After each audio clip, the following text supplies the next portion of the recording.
فاسألوا أهل الذكر إن كنتم لا تعلمون۔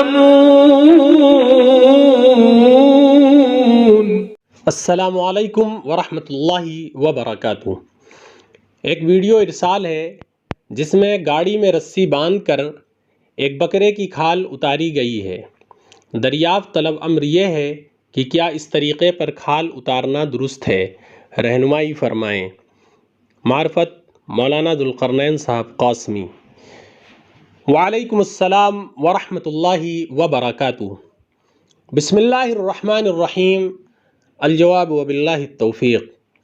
شریعت مطہرہ نے ہر عمل کو سلیقہ مندی سے کرنے کی خاص تاکید کی ہے، چونکہ سلیقہ ہر عمل کی جان ہے۔ جیسا کہ ایک حدیث شریف میں ہے کہ حضرت شداد بن اوس رضی اللہ عنہ سے مروی ہے کہ رسول اللہ صلی اللہ علیہ وسلم نے فرمایا، بلا شبہ اللہ تعالیٰ نے ہر کام میں خوش اسلوبی اور سلیقہ مندی کو ضروری قرار دیا ہے، لہٰذا جب تم کسی شخص سے قصاص لو تو اس کو خوش اسلوبی سے قتل کرو، اور جب تم کوئی جانور ذبح کرو تو خوش اسلوبی سے ذبح کرو۔ اور اس کا عمدہ طریقہ یہ ہے کہ اپنی چھری وغیرہ کو پہلے سے تیز کر لیا کرو تاکہ جانور کو تکلیف سے جلد راحت مل سکے۔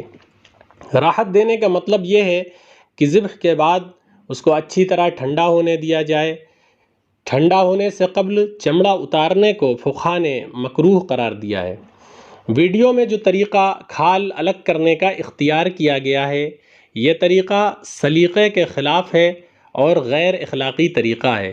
اس طرح سے کھال اتارنا مکروہ یعنی ناپسندیدہ ہے۔ اس عمل کو اختیار کرنے سے احتیاط کریں، اور یہ حکم صرف قربانی کے جانوروں کے ساتھ خاص نہیں بلکہ روزمرہ کے استعمال میں ذبح ہونے والے جانوروں کے لیے بھی ہے فقط۔ واللہ تعالی اعلم بالصواب۔